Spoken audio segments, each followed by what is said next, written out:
Tell me a little bit about your daughter. What should we know about her?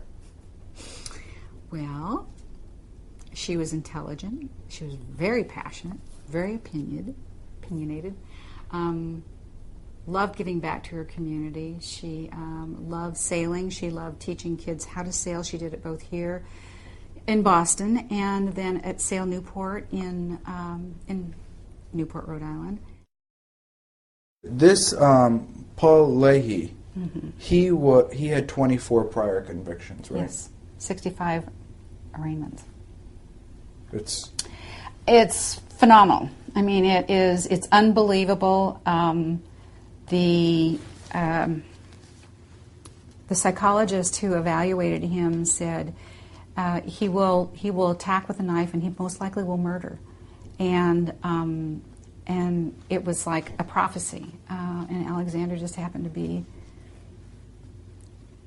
be where he shouldn't have been. I firmly believe that the person who murdered our daughter should never have been released back into the community. What we are really advocating for is a very intense risk assessment all along the criminal justice process. Their risk assessments have come a long, long way, and we can really understand deviations.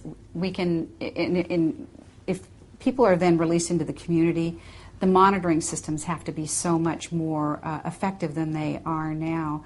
Police are really overloaded. I mean, we ask them to monitor the fellow who's not really a sex offender in the sense that we are concerned about, as well as those who are terribly dangerous. And so to make those distinctions and put your resources where they can be most effective is one of the things that we're working for. And we don't understand everything, but we do know that legislation has to be based on evidence-based data. I mean, it has to be, or we're going to continue to make laws that are ineffective and very expensive for our communities. There's so much myth out there and incorrect information. This resource we plan to have the research formats for researchers, for law enforcement, for media, and for, Susie Q, who lives down the street, and she wants to know what she can do to have her child be more safe. But she needs factual information. And the other thing is we really need to create a management system that is very, very effective. So it's going to be it's a dynamic process. It'll be ongoing.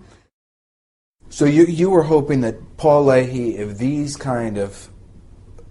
the system was in place, he should have either been in some sort of treatment or locked up. Yes, absolutely.